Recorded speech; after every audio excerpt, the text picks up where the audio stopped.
In this video, I'm going to ask you to integrate sine squared of x. I'm going to ask you to integrate sine squared of x. You see, if you have something like this, let's say integrate sine to the power of 3 dx. You can break this up as sine squared of x and then a block of sine. So you can do it like this. And then you've got one block multiplying another. You see, this thing here, you can turn this block into a block of cos by using this. But then if you're trying to integrate this, you've only got two blocks of sine. So if you break it up like this and like this, this matches up with your f prime.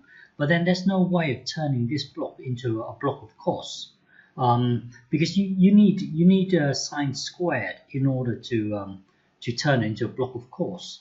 It's easy to integrate this, but it's not so easy if you have an even power here. If you have an odd power, you can always extract this sine here and then turn the rest into something that contains cos.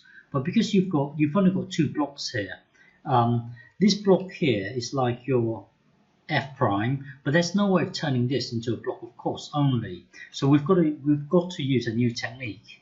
So to integrate sine squared, we've got no choice but to use well, there are other methods, but for the time being, use this. So to integrate cos squared, we've got to use this.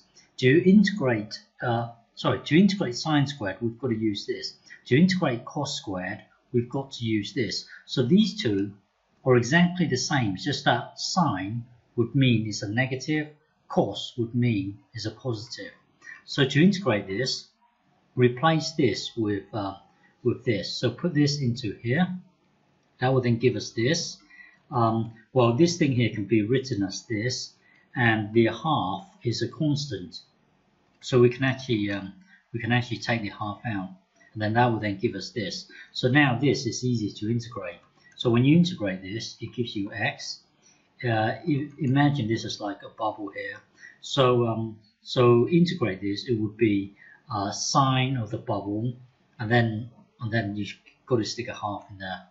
And then this times this, that will then give you this. This times this, that will then give you this, plus your constant. So your answer is this. Okay.